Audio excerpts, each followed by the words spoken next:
Setiap tahun, ribuan anak dari seluruh Indonesia bertanding di Piala Soratin. Dari Sumatera sampai Papua, dari kota besar sampai pelosok. Nama Soratin terucap di spanduk, diumumkan lewat pengeras suara, ditulis di medali, bahkan dicetak di piala mega yang jadi rebutan. Namun ironisnya, sedikit sekali yang tahu siapa sosok di balik nama itu. Banyak pemain muda hanya mengenal Soratin sebagai turnamen, bukan sebagai manusia berdaging dan berdarah yang pernah hidup, berjuang, dan berkorban.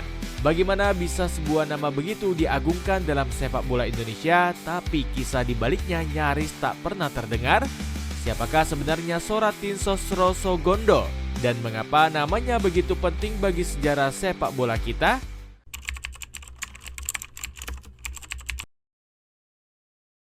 Di awal abad ke-20, di tengah masa penjajahan Belanda, lahirlah seorang anak Jawa bernama Soratin Sosrosogondo. Berbeda dengan kebanyakan pribumi pada masanya yang sulit menjangkau pendidikan tinggi, Soratin justru menembus batas. Ia bersekolah hingga ke Eropa, menimba ilmu teknik sipil di Jerman. Bayangkan, seorang pemuda bumi putra muda menjejakkan kaki di negeri jauh, belajar tentang konstruksi, beton, dan jembatan di saat banyak saudaranya di tanah air bahkan belum bisa menulis namanya sendiri. Soratin adalah simbol kemajuan, buah dari semangat orang tua yang menginginkan anaknya berilmu tinggi demi masa depan yang lebih baik. Setelah lulus, ia tidak kekurangan pilihan. Pekerjaan bergengsi terbuka lebar. Ia bekerja di perusahaan Belanda dengan gaji besar, fasilitas lengkap, dan status sosial yang jarang dimiliki kaum pribumi. Jika ia mau, ia bisa hidup tenang sebagai insinyur kolonial, membangun infrastruktur negeri jajahan, menikmati kenyamanan yang ditawarkan Belanda kepada segelintir orang terdidik. Tapi di sanalah konflik batin itu tumbuh. Soratin melihat kenyataan pahit. Sepak bola, olahraga yang ia cintai, dipakai Belanda bukan sekedar untuk hiburan, tapi juga untuk menunjukkan dominasi mereka. Klub-klub pribumi didiskriminasi, dipandang rendah, dan dipaksa tunduk pada federasi bentuk kolonial, NIFU. Soratin sadar ia bisa memilih jalan mudah, tetap jadi insinyur sukses di bawah bendera Belanda. Tapi hatinya menolak. Ia tahu ilmunya tak boleh dipakai untuk memperkuat penjajah. Maka ia mengambil keputusan yang mengejutkan banyak orang, pulang ke tanah air, meninggalkan kenyamanan untuk bergabung dengan bangsanya yang masih berjuang mencari jati diri. Disitulah jalan hidupnya berubah. Dari insinyur, ia perlahan menjelma menjadi pejuang. Pertanyaannya, setelah pulang ke tanah air, bagaimana cara Soratin melawan penjajah dengan caranya sendiri? Dan mengapa sepak bola, sebuah permainan 11 lawan 11, menjadi senjata pilihannya? Ketika kembali ke tanah air pada awal 1930-an, Soratin melihat satu kenyataan yang menyakitkan. Di lapangan sepak bola, pribumi selalu diposisikan sebagai kelas 2. Stadion-stadion besar hanya boleh digunakan klub Belanda atau Tionghoa. Kompetisi resmi dikendalikan penuh oleh NIFU, federasi bentukan kolonial. Klub-klub pribumi memang ada. Di Jogja ada Persatuan Sepak Raga Mataram yang kini kita kenal PSIM. Di Solo ada Vorstenlandski Football Bond yang kini kita kenal sebagai Persis Solo. Ada juga Bondeski Indonesiski Football Bond yang jadi cikal bakal Persib dan banyak lagi. Akan tetapi mereka terpecah-pecah, tak punya satu wadah yang kuat. Lebih buruk lagi, mereka dipaksa tunduk pada aturan NIFU bila ingin ikut kompetisi resmi. Soratin tidak terima.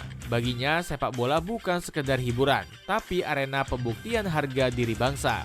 Jika Belanda punya NIFU, maka Indonesia juga harus punya organisasi tandingan, sebuah federasi milik pribumi bebas dari kontrol kolonial. Maka pada 19 April 1930 di Yogyakarta, Soratin mengumpulkan perwakilan klub-klub pribumi. Dari hasil pertemuan itu, lahirlah sebuah organisasi yang kelak mengubah arah sejarah, Persatuan Sepak Raga Seluruh Indonesia atau PSSI. Bagi Soratin, sepak bola hanyalah pintu masuk. Tujuan sejatinya adalah persatuan bangsa. Ia ingin setiap klub dari Aceh sampai Ambon, dari Jawa sampai Sulawesi merasa satu rumah di bawah panji PSSI. Karena itulah dalam setiap rapat ia selalu menegaskan sepak bola kita adalah sepak bola nasional, tidak boleh tunduk pada kolonial. Langkah ini bukan tanpa resiko. Belanda tentu tidak tinggal diam. Federasi kolonial itu menganggap PSSI ilegal, liar, dan tidak pantas diakui. Perseteruan pun membara. Bayangkan situasinya, di satu sisi NIFU dengan fasilitas, dana, dan restu penuh pemerintah kolonial, di sisi lain PSSI Federasi Muda miskin hanya ditopang semangat anak-anak pribumi yang bermimpi. Namun justru disinilah letak keberanian Soratin. Ia menolak ajakan damai NIFU yang ingin meleburkan PSSI ke dalam federasi mereka. Baginya, bergabungnya berarti kembali dijajah. Soratin lebih memilih jalan keras, PSSI berdiri independen. Maka sepak bola menjadi simbol perlawanan politik. Stadion tak lagi sekedar tempat bermain bola, tapi berubah menjadi panggung perjuangan bangsa. Tapi perjuangan itu harus dibayar mahal. PSSI menghadapi tekanan, kekurangan dana, bahkan ancaman dibubarkan. Pertanyaannya, setelah berhasil mendirikan PSSI, bagaimana nasib Soratin? Apakah perjuangannya berlanjut mulus atau justru berakhir tragis di usia muda?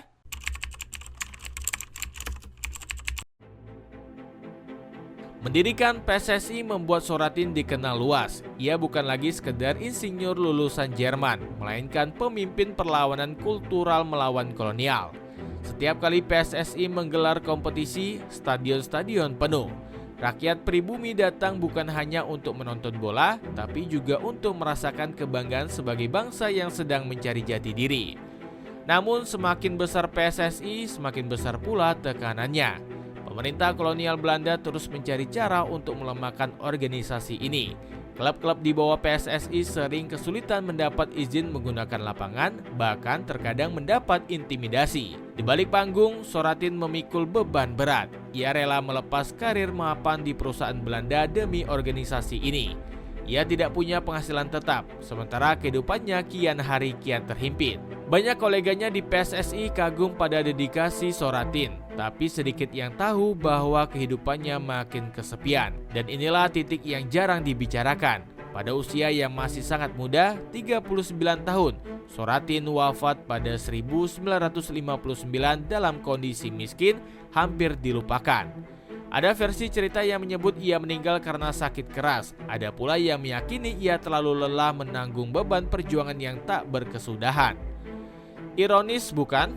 Pendiri PSSI, orang yang memerdekakan sepak bola Indonesia dari cengkraman kolonial, justru menghembuskan napas terakhir tanpa kemewahan, tanpa sorak-sorai, bahkan nyaris tanpa penghormatan. Pertanyaannya kemudian, bila hidupnya berakhir begitu sepi, apa sebenarnya warisan Soratin?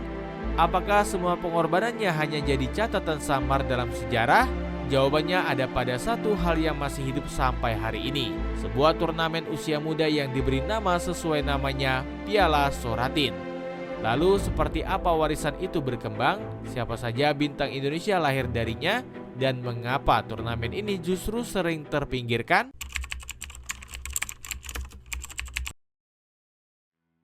Sejak 1965, Piala Soratin jadi panggung anak-anak muda Indonesia. Disitulah ribuan talenta bermimpi, dari lapangan tanah di pelosok sampai stadion kota besar. Turnamen ini bukan sekedar kompetisi, melainkan jalan pembinaan yang menyiapkan generasi berikutnya. Bagi banyak pemain, Soratin adalah panggung pertama mereka merasakan tensi pertandingan nasional. Piala Soratin adalah jembatan. Dari kampung halaman yang jauh dari sorotan, anak-anak bisa bermimpi mencapai stadion terbesar negeri ini. Dari lapangan berdebu, mereka bisa berharap tampil di Gelora Bung Karno.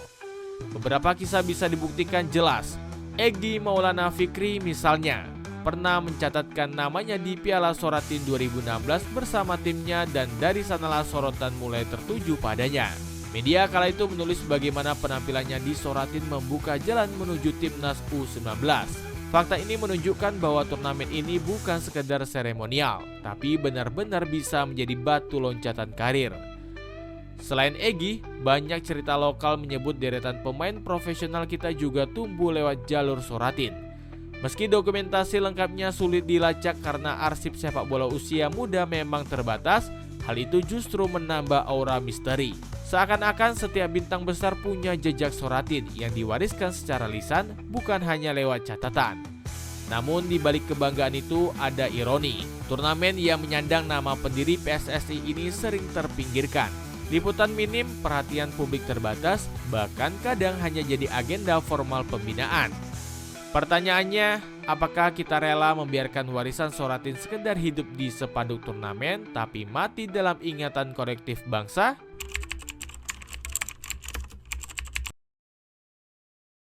Sejarah kadang bekerja dengan cara yang aneh. Nama Soratin diingat, tetapi sosoknya nyaris dilupakan. Turnamen yang ia wariskan masih berlangsung, namun sering tak sebanding dengan makna besar yang pernah ia titipkan. Setiap anak yang mengangkat trofi Soratin sebenarnya sedang mengangkat warisan seorang insinyur muda yang berani menantang kolonialisme. Setiap sorakan penonton adalah gema dari keberanian seorang tokoh yang memilih meninggalkan kenyamanan demi sebuah keyakinan sepak bola bisa menjadi bahasa kebebasan.